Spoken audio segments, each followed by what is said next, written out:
Go ahead. Thank you. Okay. Hi guys. This is my project, Encoders on Motors, and it's about encoders and different types of encoders. And what I was testing, or my problem, is which type of encoder is better, because they test measurement in automation and different types of actuators, like motors, for example, and solenoids, which move up and down. So they can calculate movement and send that feedback to a controller, and then that controller controls the motor and tells it when to stop at like a certain degree. So that's used a lot in robotics and automation and a lot of other things. So I wanted to see which one was better, and the two different types that I chose were incremental encoders, which are like this, and this is part of it, and the other part is the infrared detector and emitter pair.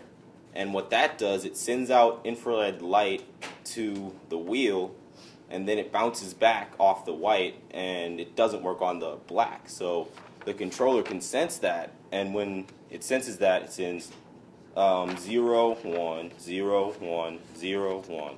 And then it can count that and tell you what degree you're at. So if I wanted to go 90 degrees in an incremental encoder, I'd count 1, 2, 3, 4, 5, 6, 7, 8, 9 times. And this is 36 resolution. And this is a potentiometer encoder, which measures the voltage by measuring its position. So as I move the wheel, this is changing the voltage if a voltage is put through it. And the way that I tested it is I built this encoder tester, and it's a motor attached to a wheel with, well, can't really see it, but there's an encoder wheel, and it has 384 of these little lines. So it makes a lot of mistakes sometimes. And the way that I tested it is I told it to go a certain amount of degrees, and I recorded the amount of time that it took and how many degrees it was off and how many degrees that it went. And I set target degrees for 30, 60, 45 degrees, 180 degrees, 1 degree, 2 degrees, and 3 degrees. So it's mostly about accuracy.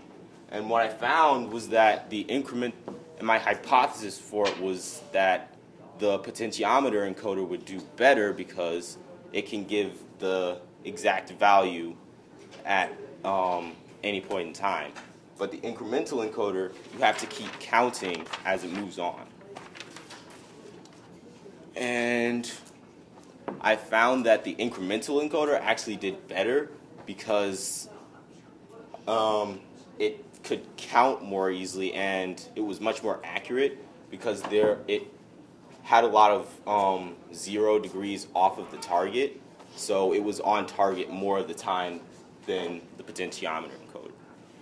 So, in conclusion, I found that my hypothesis was incorrect, and that the encoder tester was not perfect, but it worked fairly well enough that I could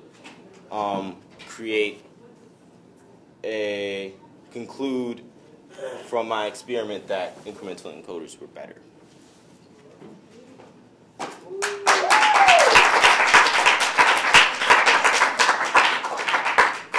And for an example, I'm going to start it at 300 degrees. This is how I tested it.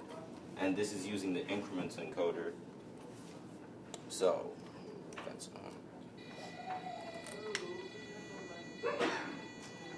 wow. That didn't work right. Sorry about that. Let me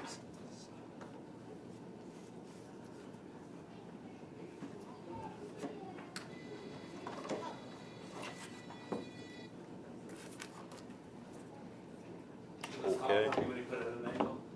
I guess so.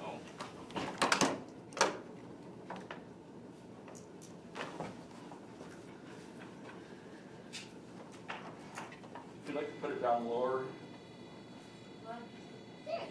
Yeah, throw me down. And it stopped at 120 degrees, and 300 minus 180 is 120, so it worked.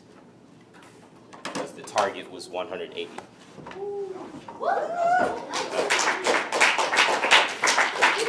minutes for questions. Alexis. What were those lines called that you showed us on the wheel? So these are black and white lines, and Obvious. oh, sorry about that. What are they called? Well, they don't have a name. They're just on this encoder wheel, and So it's pretty small. But this sensor right here, it senses black or white, and when it senses white, it's 0, and when it senses black, it's 1. So if you count how many zeros to ones that it goes, you can count 1, 2, 3, 4, 5, 6, 7, 8. And then you have 90 degrees. You just went 90 degrees. So you know when to stop the motor. So when you count to 8, then you stop the motor. Okay. And then what inspired you to do this presentation? I like robots, and I wanted to learn more about encoders Okay. because they're used a lot. Taylor. What were the 2 different encoders you used? Potentiometer encoder and an incremental encoder. Can you spell both of those? 'Cause that's easy. Okay,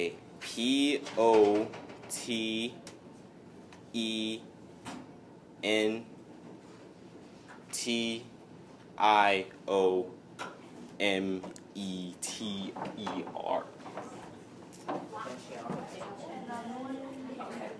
Spell the other one. Well, you said two. Just think of increment and incremental. All right, it's not a spelling test. Just as long as take some notes, you're Caleb. fine. How much was your data? Well, I had 3 trials for each degree, so that's 30. So 30, 45, 60,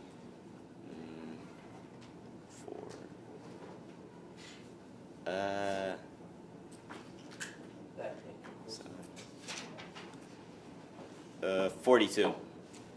42 data points. Because I averaged out from each 3 trials. So you did it 42. Right.